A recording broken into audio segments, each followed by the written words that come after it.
آج دوبارہ اس جامعہ کے اندر گفتگو کے لیے اور عام معزز طلباء کی ملاقات کے لیے بندہ خاکسار یہاں اور حاضر خدمت ہے۔ دعا فرمائیں کہ اللہ تبارک و تعالیٰ جتنے بھی جماعت اہل سنت کے ادارہ جات ہیں اللہ پاک تمام کو ازدحام برکتیں عطا فرمائے۔ حج کے بعد میں آج پہلی بار یہاں آپ کے سامنے حاضر خدمت ہوں اور گفتگو کر رہا ہوں۔ قبلہ مفتی صاحب کا حکم آپ نے ارشاد فرمایا کہ سفر حج کے متعلق اپنی زبانی ہمیں واقعات سنائیں، باتیں سنائیں۔ اللہ تبارک و تعالیٰ تمام اہل ایمان و اسلام کو سعادت حج سے اللہ پاک بہرامت فرمائے۔ آمین آمین۔ مال اور زر کے زور پہ کوئی بھی اللہ کے گھر کی حاضری کے لیے نہیں پہنچتا۔ اللہ کے گھر کی حاضری کے لیے وہی پہنچتا ہے جسے اللہ پاک توفیق عطا فرماتے ہیں۔ اللہ تبارک و تعالیٰ ہمیں اپنے گھر کی اور اپنے پیارے حبیب علیہ السلام کے روز پاک کی زیارت کی ہمیں توفیق عطا فرمائے۔ اللہ تبارک و تعالیٰ کے فضل و کرم سے میں دوسری بار حج کی سعادت حاصل کرنے کے بعد میں واپس آیا ہوں۔ پہلے بھی اللہ تبارک و تعالیٰ کی توفیق سے میں حج کی سعادت مجھے نصیب ہو چکی ہے۔ اب دوبارہ حج کی سعادت بندہ خاکسار کو ملی ہے۔ حج ایک فرض عین ہے۔ آپ جانتے ہیں کہ اسلام کے 5 رکن ہیں، ان میں سے چوتھا فریضہ حج ہے۔ اللہ کے رسول صلی اللہ علیہ وسلم سرکار نے بھی حج اپنی حیات مبارکہ میں ایک دفعہ فرمایا تھا، اور آقا کریم صلی اللہ علیہ وسلم نے اپنی حیات مبارکہ کے اندر ایک بار حضرت صدیق اکبر رضی اللہ تعالیٰ عنہ امیر المومنین انہیں اپنی طرف سے حج کے فریض کی ذمہ داری دے کے سرکار نے مدینہ سے ایک قافلے کی صورت انہیں سالار بنا کے حضور نے بھیجا تھا۔ وہ سالار بنے، امیر بنے۔ اس بار جو میرے ساتھ خاص واقعات جو پیش آئے ان میں سے خاص واقعہ میں آپ سے عرض کرتا ہوں۔ عرفات کے اندر حج کے 3 فرائض ہیں اور 6 واجبات ہیں۔ آپ احباب جانتے ہیں کہ پہلا فریضہ جب احرام باندھنے کے بعد تلبیہ پڑھنا اور نیت حج کرنا، یہ حج کا پہلا فریضہ ہے۔ اور دوسرا فریضہ یوم عرفہ، یوم نحر، حج والے دن 9 ذی الحج کو عرفات میں وقوف کرنا، قیام کرنا، یہ حج کا دوسرا فرض ہے۔ عرفات کے اندر اس حج کے موقع میں نماز پڑھانے کی سعادت اپنے مکتب کی طرف سے مجھے ملی ہے، اور میں اپنے تمام حجاج اپنے مکتب والوں کو میں نماز پڑھاتا رہا ہوں۔ یہ میرے لیے یادگار لمحات ہے کہ مکتب کے اندر علماء بھی تھے اور سادات بھی تھے، تو تمام کی متفق رائے یہی تھی کہ آپ نماز پڑھائیں۔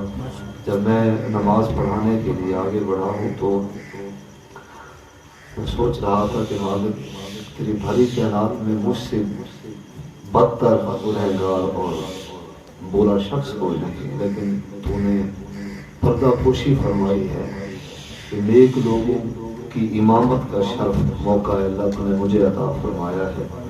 میرے لیے وہ لمحہ بہت خوبصورت اور یادگار تھا۔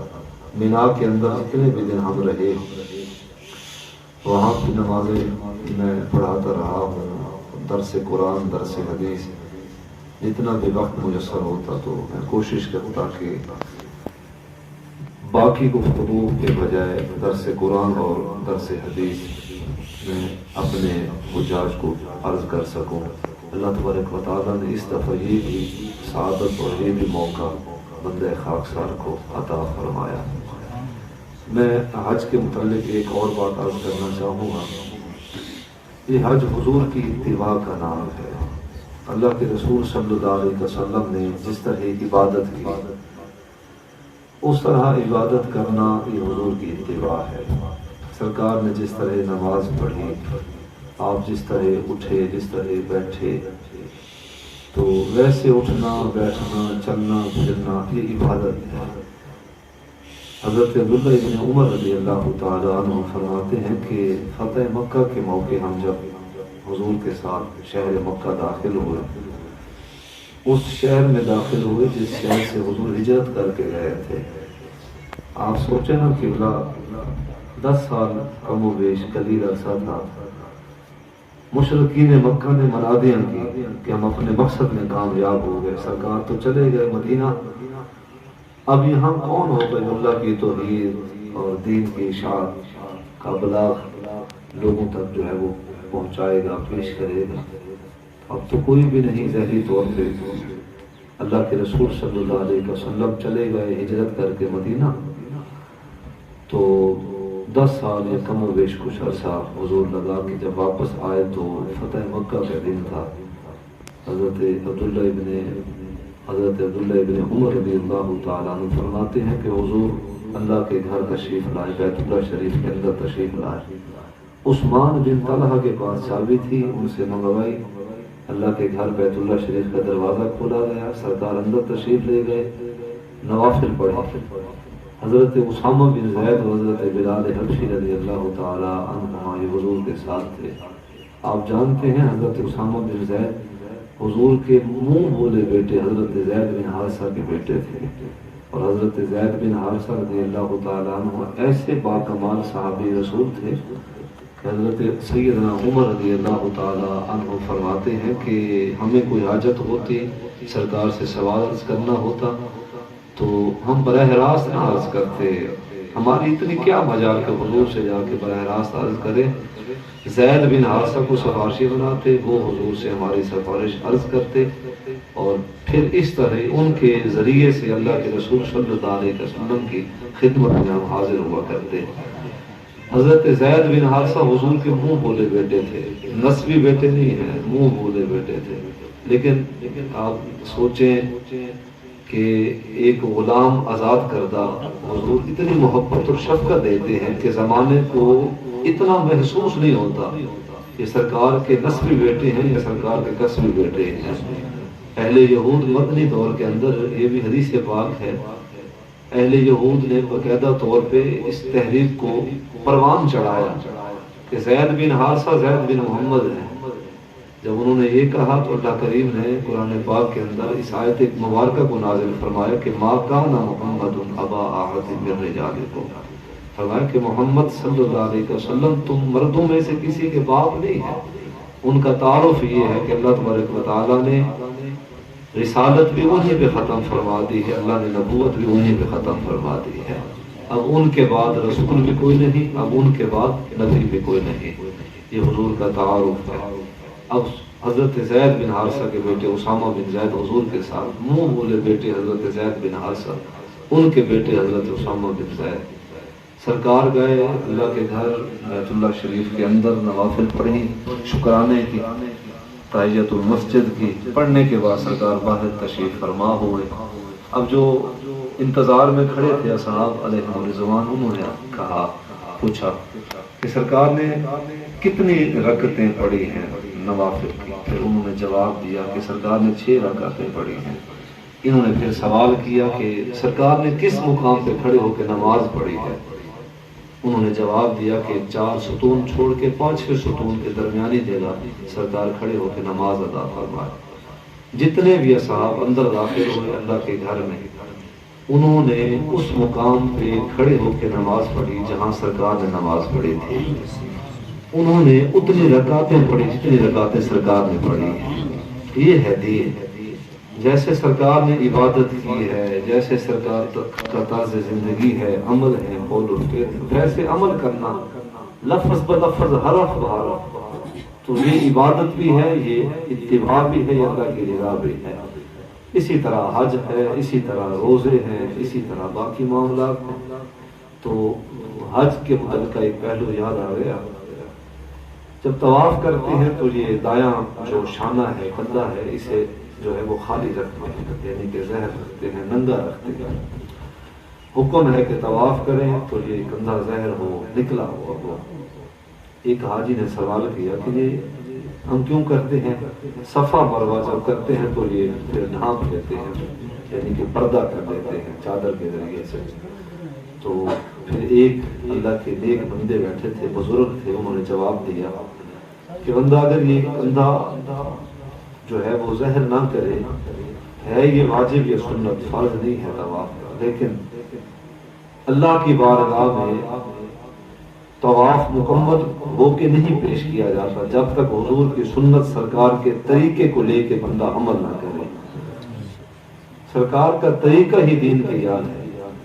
اسی طرح رمل کرنا ہے، طواف کے 7 چکر ہیں، پہلے 4 چکر جو ہیں وہ اس کا تسلسل کرنا فرض ہے، تو اور ان 4 چکروں کے اندر رمل کرنا، سینہ چوڑا کر کے اکڑ کے چلنا، اکڑ کے چلنا، یہ طواف کا واجب ہے۔ بندہ عمرہ کر رہا ہو پھر بھی یہ طواف کا واجب ہے، بندہ حج کر رہا ہو، حج کے لیے طواف ہو، عمرے کے لیے طواف ہو، پھر بھی یہ واجب ہے۔ حالانکہ آپ پڑھیں قرآن، اللہ کریم نے قرآن میں ارشاد فرمایا کہ میری زمین پہ اکڑ کے نہ چلنا۔ اللہ نو اکڑ کے چلنے والے بندے، آکڑ رکھنے والے بندے، وڈائی رکھنے والے بندے، تکبر کرنے والے بندے اللہ نو پسند کوئی نہیں۔ وَلَا تَمْشِ فِي الْأَرْضِ مَرَحًا، اللہ کی زمین پہ اکڑ کے نہ چلے، یہ اس کا حکم ہے۔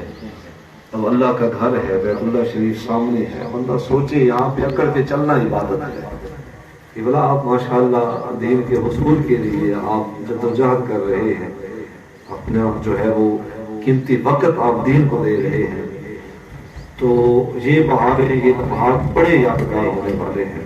لیکن اللہ کا گھر سامنے ہے، حاجی حج اور عمرے کی نیت سے طواف کر رہا ہے لیکن اکڑ کے چل رہا ہے۔ عمومی حکم یہ ہے کہ اللہ کی زمین پہ اکڑ کے چلنا اللہ کو ناپسند ہے، لیکن اللہ تبارک و تعالیٰ نے یہاں رعایت رکھی ہے کہ میرا محبوب یہاں پہ چل کے گیا ہے اکڑ کے۔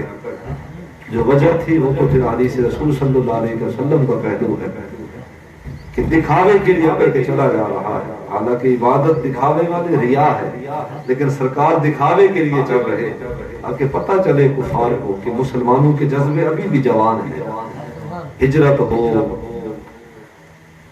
اور ساز و سامان کی تنگی ہو، حالات کی دشواری ہو، سب کچھ سامنے ہے، لیکن اس کے باوجود مکی دور ہے، اکڑ کے چلا جا رہا ہے، اللہ کا گھر سامنے ہے۔ عبادت وہی عبادت ہے جو حضور کی اتباع کے پیش نظر کی جائے، حضور کے طریقے پہ عمل کرنا حضور کی اتباع ہے۔ تو یہ جو ہم دین حاصل کر رہے ہیں یہ بھی در حقیقت آقا کریم صلی اللہ علیہ وسلم کی ہی سنت پہ عمل کرنا ہے۔ سرکار اپنے اصحاب کو علم دے کے گئے ہیں اور پھر حکم دے کے گئے ہیں کہ امت کو علم کا نور جو ہے اس کی شمع بانٹنا۔ تو علم کے حصول کے لیے جو ہم محنت کر رہے ہیں، یقین مانے ایک ایک قدم اللہ کی بارگاہ میں طلباء علم حاصل کرنے والے اتنے مقرب ہیں، فرشتے اپنے پر ان کے قدموں میں بچھاتے ہیں، ان کی دعائیں اللہ رد نہیں کرتا، ان کی دعائیں اللہ رد نہیں کرتا کہ جب تک گھر سے نکل کے اپنی درسگاہ پہنچتے ہیں علم حاصل کرنے کے لیے، فرشتے ان کی خیر و برکت کی سلامتی کی دعا مانگتے ہیں۔ تو یہ بہت اہم فریضہ، اور اس فریضے کہ اللہ تبارک و تعالیٰ نے ہمیں منتخب فرمایا، چنا، تو علم حاصل کرنا یہ بھی حضور کی اتباع ہے، علم کو بانٹنا، تقسیم علم یہ بھی حضور کی اتباع اور سرکار کی سنت ہے۔ اللہ پاک ہمیں دین کا جو ہے وہ ایسی دین کی محبت اللہ عطا فرمائے کہ بس دین کی محبت ہو۔ اللہ پاک ہمیں ساری زندگی علم پڑھنے اور پڑھانے کی توفیق صحیح عطا فرمائے۔ اللہ پاک سعادت دے ہمیں حج عمرے کی اور نیکیوں کی۔ آخر دعوانا الحمدللہ رب العالمین۔